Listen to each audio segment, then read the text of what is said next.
What's up, everybody? I'm Mr. Second Passport. Today we're going to take a look at 3 properties that are currently for sale right here in Ecuador and analyze them for possible future returns, realistic returns that they can give us in the future.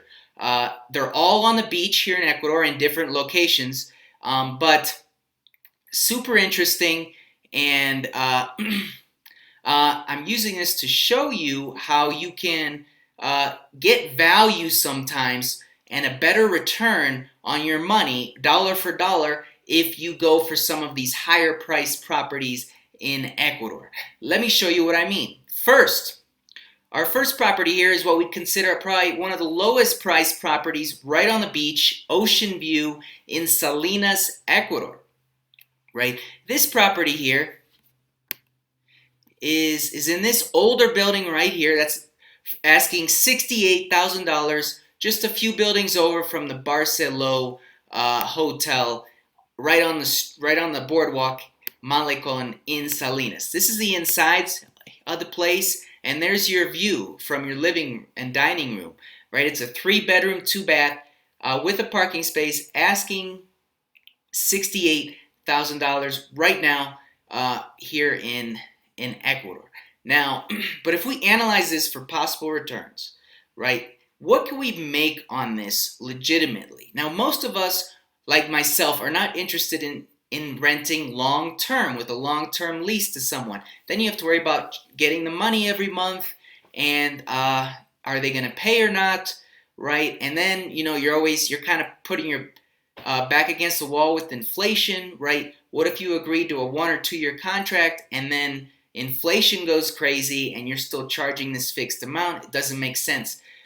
So maybe for a short-term rental, maybe it would, right? So if we take a look at Salinas, I use this website called airdna.co to kind of get the numbers and the occupancy rates and the average nightly rate that people are charging on the short-term rental platforms like Airbnb and HomeAway.com.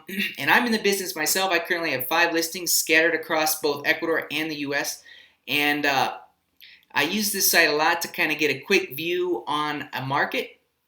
It's not the only factor I use in determining if a market's good or not, or a property buy is good or not, but it is definitely a way. So if I were to buy this condo on the beach in Salinas, right, it's in an older building, but it's got a good size, 3-bedroom, 2-bath, beautiful ocean view, for $68,000. In Salinas right now, as far as Airbnb goes, the average daily rate is pretty high for Ecuador, $105.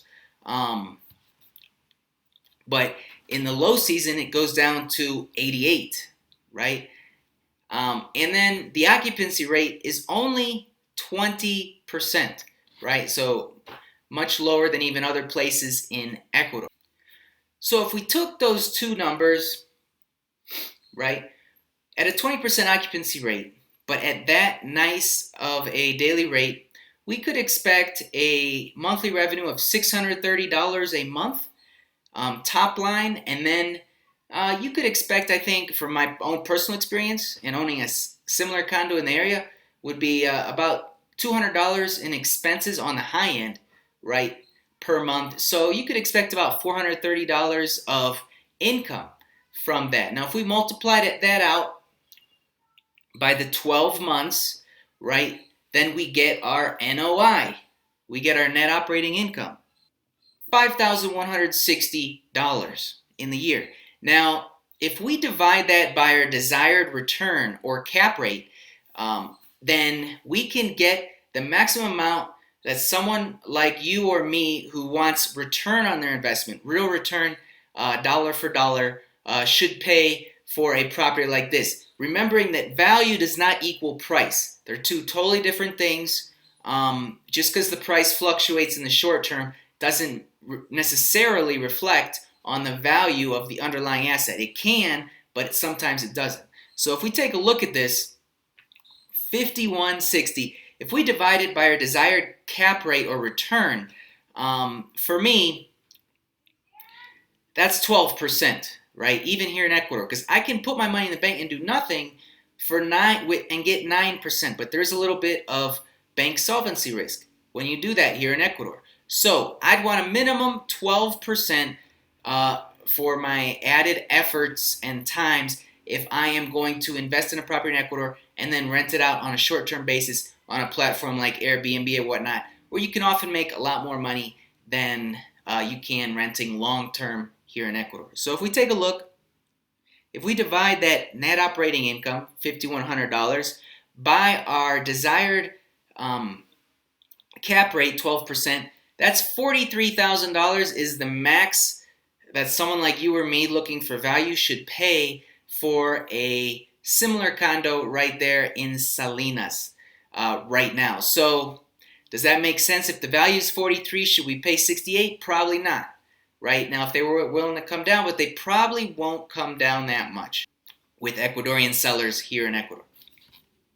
Because again, they don't value properties like this.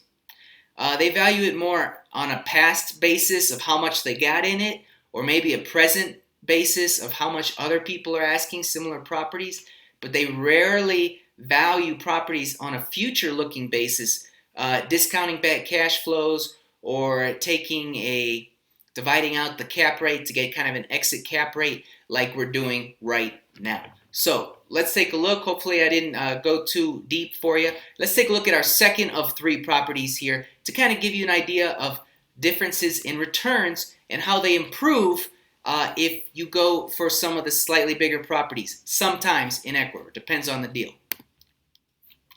So this hotel right now is for sale right on the beach in Kanoa, asking $295,000. Let me get that right. Yeah, $295,000. It's a 24-room hotel, mixed construction. As you can see, very Ecuadorian style, but nicely done, classy on the inside. I have done a video on this deal in a previous video. If you search on the channel, I'll leave a link to it in the description below. But if we take a look at this, it's a 24-room hotel, right? So here in Kanoa, right, on the central coast of Ecuador, kind of near Manta, the average nightly rate is lower, $80, and it does fluctuate a little during the year, and it's the average occupancy 25%, with a low in October of 14 and a high in July of 44% occupancy. So again, if we take those average occupancies and daily rates, right, and average that out, nothing spectacular here. For the 24-room hotel, actually, I see that number 80 a little high based on my own personal knowledge of the area and what this hotel, I've actually stayed there myself, charges, which is $15 a person. They might be able to up that a little with just slight upgrades in the rooms. But say, let's bring that nightly room fare to $30. The average fare for 2 people, $30 is what they're actually charging. So we're not going to use this 80 to be more realistic. So the $30 times the 24 rooms times the only 25% occupancy, that comes out to about $5,400 a month in top line revenue with just a 25% occupancy. So we're just being totally realistic here of what we could expect as far as income. Now, I do know they have two separate employees that they pay about a basic wage to, and then they have other costs too, but they don't have AC in the rooms because they're right on the beach. They have that nice breeze. They just have fans in the rooms, and that's usually all you need for a budget-style hotel like this for most people on the beach. It was okay for me. And anyway, so I figure with no AC, just 2 employees, bare minimum costs, $1,400 a month expenses based on my own knowledge and having hotels here in Ecuador myself. So that's $4,000 a month NOI, net operating income. If you multiply that out by 12 to get the full yearly figure, that's $48,000 in a year. Right? Now, if we divide that out, very easy, by our desired cap rate, which is 12%, right? All of a sudden, we have the value of this property, according to our future determination of cash flows, is $400,000. So as you can see, 400 value, 295 price. Now we're getting somewhere. If we could get that price down, say to 250-ish, 200, 50% off the so-called sticker price, Now we're talking. Now we're talking. Now that's a good deal. I don't think they'll go down that much. I have spoke to owners myself. But even at $295, it's not a bad deal. And as you can see, it's a much better deal than if you were to buy that standalone condo right on the beach in Salinas. As you start to go up in price here in Ecuador, you start to get a better return on your money dollar for dollar. Now let's take it a third option that's even slightly bigger, or at least a higher price point. And that is also on the beach here in Ecuador. It's a 10-unit apartment complex on the beach in Ecuador, a block or two back from the beach.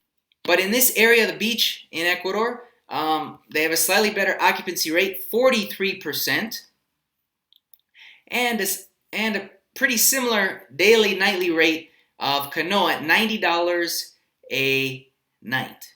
So as you can see, $90 a night on a 43% occupancy rate with just the 10 units, the 10 different apartment units, but some of them are studios with just like a little kitchenette. I would say in this area, if all the units have AC, you're looking at maybe $3,000 a month in expenses for something like this. You're looking at an electric bill maybe $300, $400, $500 minimum, probably closer to $500, and then you've got at least 2 employees to man this place, and yeah. So anyway, and then you have obviously basic inventory costs and things like that, and upkeep, maintenance. I would say $3,000 a month is a fair number based on my hotel experience here in Ecuador for something of this size. So 10 units, 10 apartment units, 10plex here in Ecuador on the beach, asking $380,000. Now, it's asking $380,000, but if we took out the $3,000 expenses per month, we would get about an $8,600 or $8,600 NOI, net operating income, monthly, right? So if we multiply that out by 12 months, very easy, simple math here, we get $103,000 and change in the year as far as net operating income. Now, if we divide that into our desired cap rate, 12%, all of a sudden we have a value of, voila, based on these numbers here, right? So nothing otherworldly. It's just what this website's saying the actual occupancy is of the area based on the average nightly rate. We are getting for our 10 units a purchase price, a desired purchase price of $861,000. So the value's $861,000, yet the Ecuadorian guy's only asking $380,000. So again, and that's negotiable. So you might even be able to knock a little bit off that as well. So again, as you can see, wow, what a big difference between value and price when you go to some of these higher priced deals. Of course, it depends on the deal.